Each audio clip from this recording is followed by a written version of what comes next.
Bonjour à toutes, bonjour à tous et bienvenue dans ce merveilleux musée Guimet, Musée national des arts asiatiques.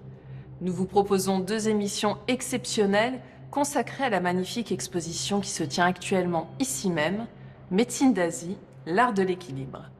Je vous emmène sans plus tarder à la découverte de cette exposition rare avec ses trésors uniques.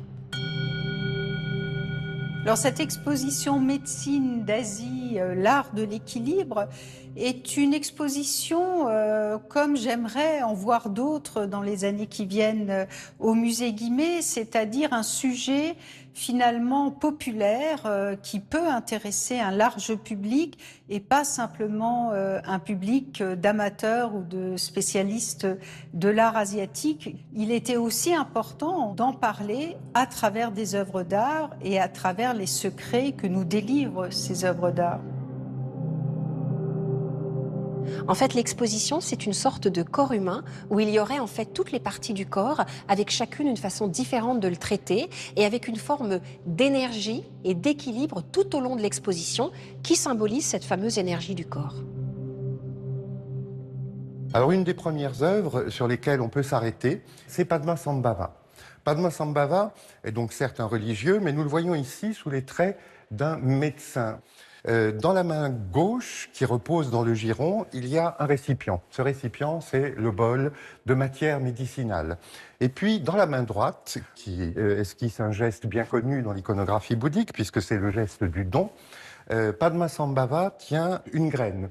La graine ou le fruit même du mirobolan. Le mirobolan, c'est un arbre dont les fruits sont censés avoir des vertus thérapeutiques extraordinaires. Donc les deux combinés, le fruit du mirobolan et le récipient de matière médicale, renvoient à une sorte d'iconographie générique des déités qui participent de cette science médicale. Alors Padmasambhava a reçu des enseignements du Bouddha lui-même. Ces enseignements étaient ceux qui concernaient la médecine. Mais Padmasambhava a considéré que ces enseignements, il ne pouvait pas les délivrer lui-même ni tout de suite aux hommes qui étaient ses contemporains.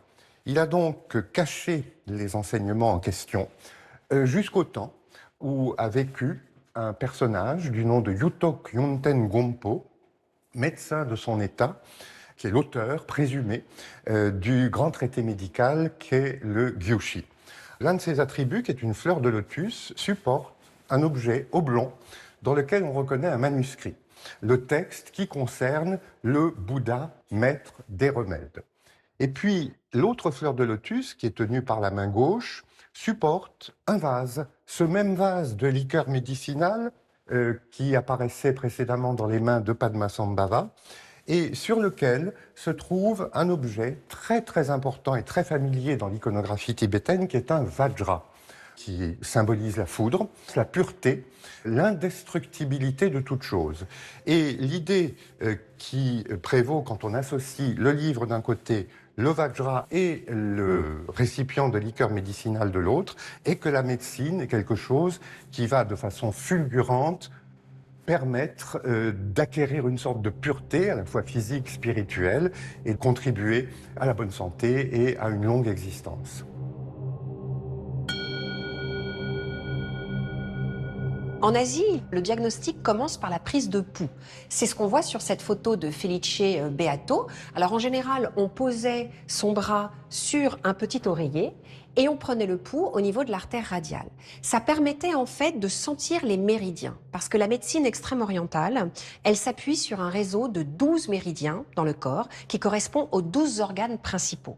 L'idée, c'est que cette énergie qui circule dans le corps doit circuler de manière totalement équilibrée entre tous ces réseaux énergétiques. S'il arrive qu'il y ait un blocage quelque part, on va justement intervenir sur les points d'entrée énergétique. Il y a plusieurs méthodes pour le faire, mais avant évidemment de commencer le traitement thérapeutique, on doit déterminer avec la prise de pouls où le blocage se situe dans le corps. L'autre manière de déterminer une pathologie qui pourrait intervenir dans le corps est la fasciomancie. La fasciomancie, c'est l'art en fait de déceler sur le visage, alors par une observation très aiguë, ça peut être les traits du visage, la couleur de la peau, la sororité de la voix, la façon de se tenir aussi, les différentes pathologies qui pourrait y avoir dans le corps.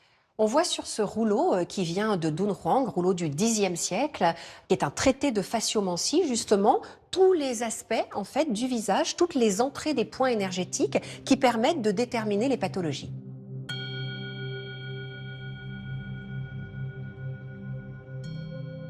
Alors dans ces traditions médicales, le corps humain est perçu comme une sorte d'équivalence microcosmique de l'univers. Alors il y a la partie centrale qui est le Purusha, c'est le dieu Shiva, avec tous les êtres qu'il contient, c'est-à-dire l'ensemble de sa création. Et puis il y a un monde inférieur, qui symboliquement est l'inconscient des êtres, et puis il y a un monde supérieur, constitué de plusieurs cercles superposés, qui est celui de la conscience pure, de la spiritualité la plus élevée. Et l'ensemble, en fait, représente ce macrocosme qui est exactement la transcription du corps humain tel que le concevaient les hommes et femmes du monde indianisé. Concrètement, lorsqu'on regarde les jambes et puis ensuite le torse de notre personnage, ainsi que ses bras, on distingue deux lignes, une rouge, une bleue. Ces deux lignes sont ce que l'on appelle des nadis. Le terme nadi signifie rivière.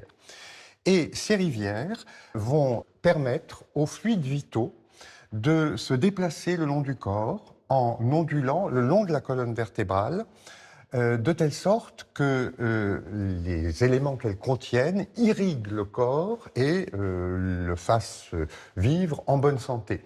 En montant le long du torse, nos deux nadis vont se croiser au niveau de ces motifs qui font penser à des médaillons et qui sont concrètement ce que l'on appelle des chakras. Les chakras sont en fait des sortes de vortex où l'énergie vitale, le fluide spirituel va progressivement gagner la partie supérieure du corps, c'est-à-dire la tête, et au-delà, toutes les qualités nécessaires à l'éveil.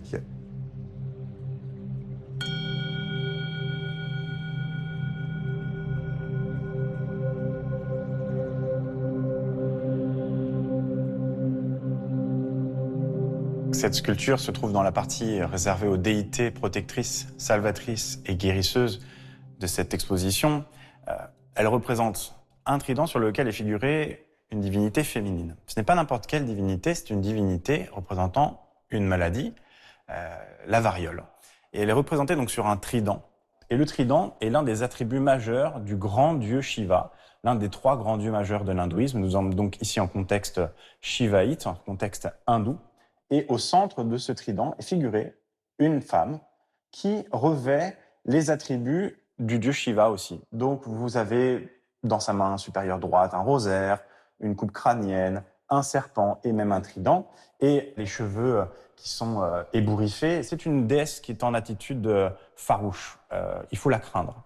Mais il faut la craindre, il faut aussi la vénérer. Et c'est tout l'objet justement de cette sculpture qui est à la fois une arme de projection de la maladie, mais également une arme pour se défendre. Et donc, nous allons vénérer, enfin, en contexte hindou, on va vénérer Maria Mai afin de se prémunir de la maladie, et de la variole en l'occurrence.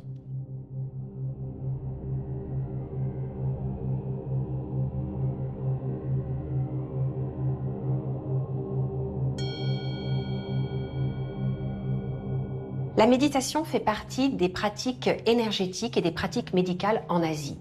C'est une discipline très importante et un petit peu à part car elle fait vraiment partie de la médecine préventive. Elle empêche le mal de s'installer. Et le mal s'installe lorsqu'il y a un déséquilibre de cette énergie qu'on appelle le Qi. Ça va permettre de calmer le rythme cardiaque, ça va permettre en fait de contrôler sa respiration et de parvenir à cet équilibre que l'on recherche tous et qui est témoigné dans toutes ces grandes sculptures asiatiques parmi lesquelles les Bouddhas, et notamment ce Bouddha, Amida Nyorai, qui est un Bouddha japonais et qui montre aussi cette forme d'équilibre, d'introspection, de sérénité que l'on peut voir. Les formes pleines, les yeux mi-clos témoignent justement de cette sérénité que l'on essaye tous en fait d'obtenir. La méditation aujourd'hui, elle fait vraiment partie des thérapeutiques occidentales. On le voit à l'hôpital où les patients sont invités à méditer et ça permet d'amoindrir les douleurs, mais aussi d'améliorer en fin de compte les différentes techniques thérapeutiques. Pratiqué jusqu'au 19e siècle, uniquement en Asie, le yoga va lui aussi conquérir le monde entier. Un succès basé sur la place accordée au corps, son exigence posturale, promettant la santé autant physique que mentale. En outre, cette pratique qui mène à un état de bien-être durable séduit les Occidentaux qui y puisent une véritable harmonie intérieure. La moxibustion fait partie des pratiques thérapeutiques en Asie. Alors la moxibustion, c'est l'art d'appliquer des moxas en fait, qui sont faites à partir d'une plante, l'armoise, qui est broyée et constituée en cône et qu'on applique en fait sur la peau. Dans les époques les plus anciennes, et notamment à l'époque d'Edo, au XVIIIe siècle au Japon, on brûlait la peau, c'est-à-dire qu'on appliquait vraiment cette chaleur à même la peau. Ça faisait des plaies, évidemment, qu'on cicatrisait avec des onguents. Mais par la suite, on a simplement approché le moxa chauffé à blanc près de la peau pour pouvoir chauffer la partie qui était en fait douloureuse. Cette pratique est peu connue en Occident, mais en fin de compte, elle est assez ancienne puisque le premier traité que nous avons retrouvé date du Xe siècle et provient de Dunhuang. Alors parfois, la moxibustion, elle est couplée à l'acupuncture. Ça veut dire que l'on chauffe en fait avec le moxa l'aiguille pour rendre plus efficace l'acupuncture. Et c'est une pratique que l'on retrouve aussi en Asie du Sud-Est et pas simplement en Chine, comme on peut le voir sur ce traité d'acupuncture qui vient de Thaïlande et qui date du XIXe siècle.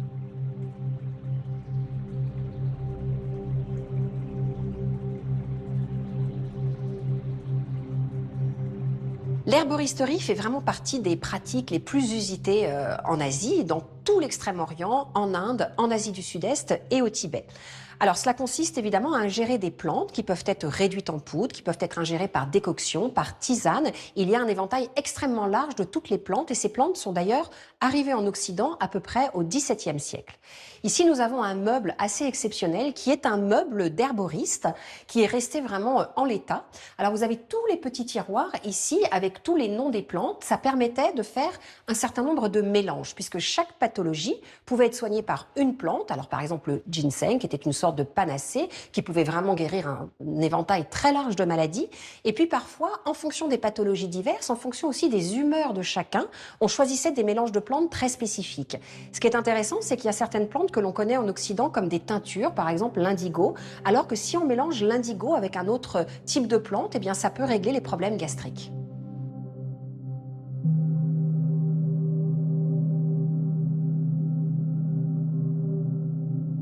Le bétel fait partie des médicaments qui sont les plus utilisés en Inde et en Asie du Sud-Est. Ici, nous sommes devant des boîtes à bétel, donc on voit que ça a généré vraiment une iconographie très riche. Et parmi elles, une est assez spécifique, c'est le Bouddha à la noix d'arec, puisque le bétel provient de la noix d'arec. Et ce qui est intéressant finalement avec cette exposition, c'est que on a pu regarder avec un autre niveau de lecture, en fin de compte, un certain nombre d'œuvres. Ici, un Bouddha qui a les caractéristiques classiques de l'iconographie bouddhique birmane. Eh bien, nous pouvons aussi le voir comme étant un Bouddha de médecine protecteur que l'on prie pour la guérison.